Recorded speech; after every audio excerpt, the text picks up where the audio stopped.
What actual outcome am I creating in the world?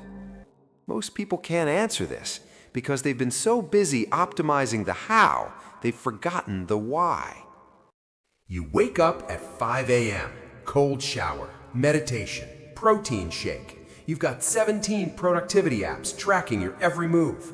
You're optimizing, hustling, grinding, and somehow you're getting less done than you did 2 years ago. Welcome to the productivity paradox, the invisible trap that's turning your drive into exhaustion, your ambition into anxiety, and your goals into guilt. This isn't about laziness, it's about a psychological pattern so deeply wired into modern achievement culture that you probably can't see it yet, but you're about to. Let me tell you about Sarah, marketing manager, smart, ambitious, good at her job. In 2015, she used one calendar, one email app, and a notebook. She worked 45 hours a week and felt productive. In 2024, she has Notion, Asana, Todoist, Google Calendar, Apple Calendar, Slack, Teams, 3 different email accounts, and a time tracking app that sends her daily reports on her efficiency. She now works 60 hours a week, and she feels like she's drowning. Here's what happened.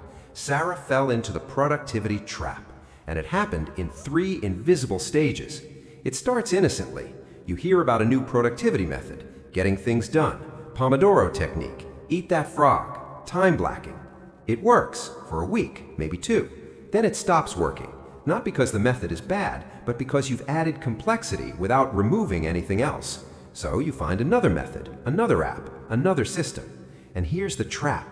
Each addition feels like progress. You're doing something. You're taking action. You're being productive about productivity. But you're not producing. You're optimizing. There's a massive difference. Once you start measuring everything, something psychological happens. Your brain stops caring about the actual work. It starts caring about the metrics.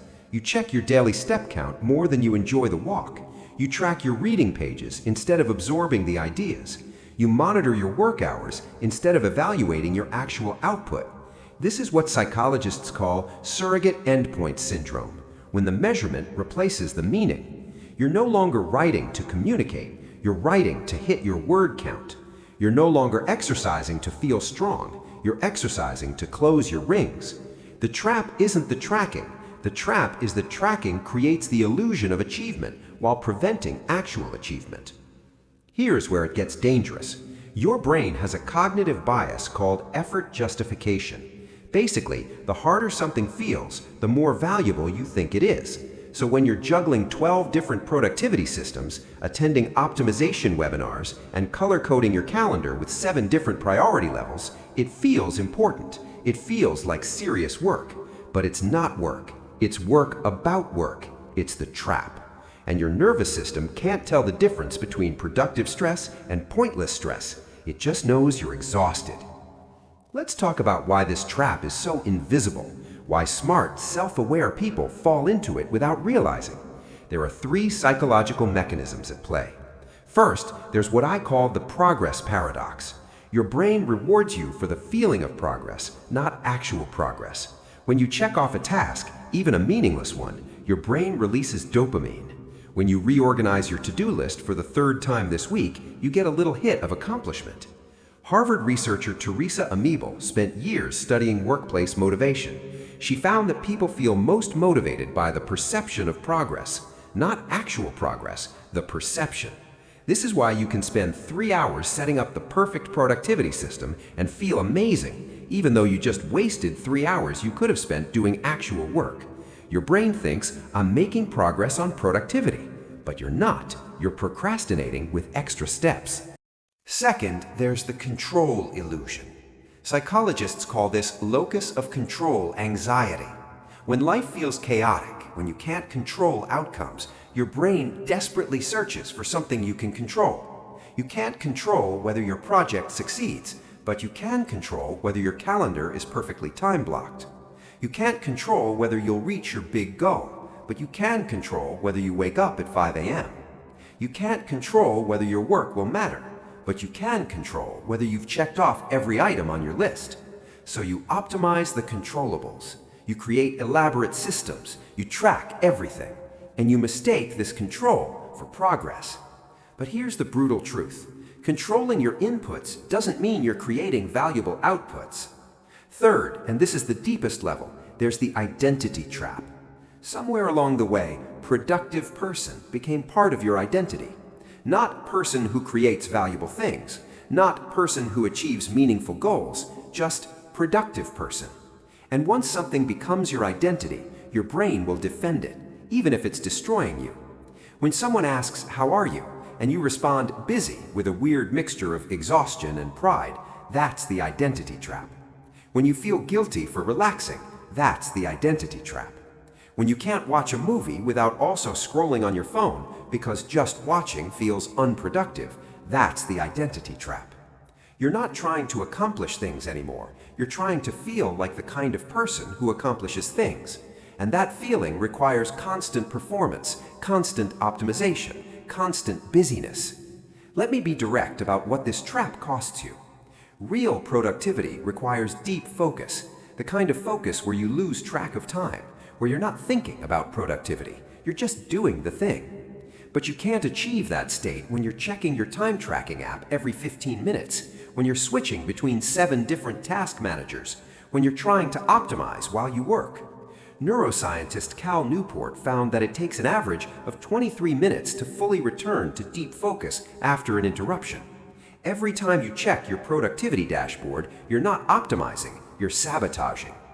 Breakthrough ideas don't come from optimized schedules. They come from unstructured thinking, from boredom, from letting your mind wander. But you've optimized away all your empty space. Every moment is scheduled, every gap is filled, every second is tracked. You're so busy being productive that you've eliminated the very conditions that create valuable work. Here's what the productivity trap does to your nervous system. You're in a constant state of low-level stress. Not quite panic, but never quite calm. Always slightly behind. Always feeling like you should be doing more. Psychologists call this productivity anxiety. The feeling that you're never doing enough, even when you're doing everything. You accomplish something, and instead of satisfaction, you immediately think, "What's next?" You check off your to-do list, and instead of relief, you feel, "I should have done more." This isn't drive. This isn't ambition. This is the trap eating you alive. And here's the cruelest irony. All this optimization, it's making you less productive. Research from Microsoft found that workers using more than 5 productivity tools were 40% less effective than those using just 2 or 3. Why? Decision fatigue, context switching, analysis paralysis. When you have 17 ways to track a task, you spend more time deciding where to put the task than actually doing the task. The productivity trap doesn't just feel bad, it actively prevents productivity. So how do you escape? Not with another productivity system, not with better optimization. You can't solve a trap by going deeper into it. You escape by seeing it, really seeing it. Start by asking yourself a dangerous question. What am I actually trying to accomplish? Not what are my tasks, not what's on my list. What actual outcome am I creating in the world? Most people can't answer this because they've been so busy optimizing the how, they've forgotten the why. When Sarah finally asked herself this question, she realized something shocking. Most of her tasks weren't leading anywhere. They were just tasks. She was productive at being busy, not productive at creating value. Here's what you need to do. List everything you're using to be productive. Every app, every method, every system, every tracking mechanism. Now ask, if I removed this, what would I actually lose? Not what might you lose, not what you're afraid of losing. What would you actually lose? For most items, the answer is nothing. Or even better, you'd gain time and mental space. Sarah deleted 8 apps in one day. Her productivity doubled. Not because the apps were bad, but because they were noise. Try this simple rule that cuts through all the complexity. Every day, identify the one thing that, if accomplished, would make the day a success. Not your most urgent thing, not your easiest thing, your most valuable thing. Then do that first, before email, before meetings, before anything else. Everything else is optional. This sounds too simple. That's the point. The trap is complexity. The escape is simplicity. This will feel wrong, but it's essential. Do less, deliberately, strategically. Not because you're lazy, because you understand that energy is finite and attention is precious. When you're trying to do everything, you're guaranteeing you'll do nothing well. When you're trying to optimize everything, you're guaranteeing you'll optimize nothing. Billionaire investor Warren Buffett was once asked about his productivity secret. His answer? The difference between successful people and really successful people is that really successful people say no to almost everything. If you must track something, track output, not input. Don't track hours worked, track value created. Don't track tasks completed, track goals achieved. Don't track how busy you were, track whether you moved closer to what actually matters. Most people track everything except the thing that matters. Here's what nobody tells you about productivity. Real productivity is often invisible. It doesn't feel like hustling. It doesn't look like optimization. It doesn't require 17 apps. It looks like someone calmly doing one important thing, then another, then another. No drama, no performance, no constant status updates about how productive they are.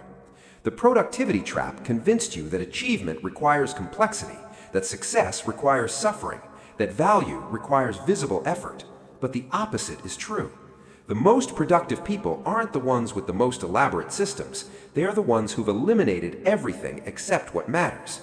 They're not trying to be productive, they're just producing. So here's your choice. You can keep optimizing, keep adding systems, keep tracking everything, keep feeling busy and accomplished and exhausted and anxious. Or you can see the trap. You can step back, simplify, subtract, focus. You can stop being productive about productivity and start actually producing. The trap is invisible until you see it, but once you see it, you can't unsee it. Every time you catch yourself reorganizing your to-do list instead of doing the work, every time you spend more time tracking than doing, every time you feel busy but not fulfilled, you'll recognize it, the productivity paradox, the trap, and you will have a choice. Real productivity doesn't feel like optimization. It feels like flow, like focus, like doing something that matters without needing to prove you're doing it. That's not a trap. That's freedom. Awareness is the first step to change, and awareness begins with seeing the trap.